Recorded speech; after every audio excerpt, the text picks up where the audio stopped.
we knew, like, Randy was going to be leaving the band. We knew that already. So it was a perfect opportunity for me to go back and play guitar. So I told Chris, I said, I really don't want to play bass. I call bass a tool of ignorance.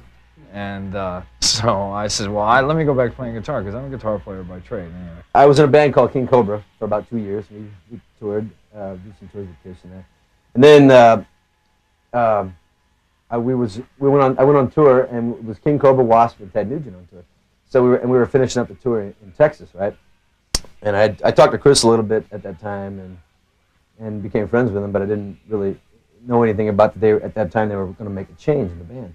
So when I got home, about 3 weeks later, somebody left a message on my machine. I came home one night, and it was all garbled as messages. Some guy said, "John, this is Chris. Home and call me at some number." Right? And I said, "I'm not going to call this fool, some maniac. I don't know who it is." So I didn't call, man. Then about three days, so I waited about 3 days later, and then I came home again, and there was a message on the machine. This time he was speaking clearly. I think he was sober at that point.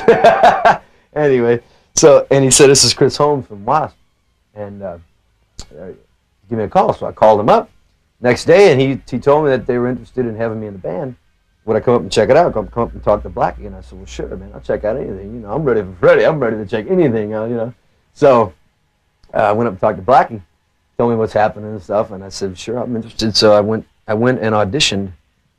I auditioned about a week later, and after the audition, they held a gun to my head, and they said, "Okay, listen, all right, listen, man, you're gonna join the band. If not, it's all over for your ass." I said, "Oh, okay, man, okay, click." The third album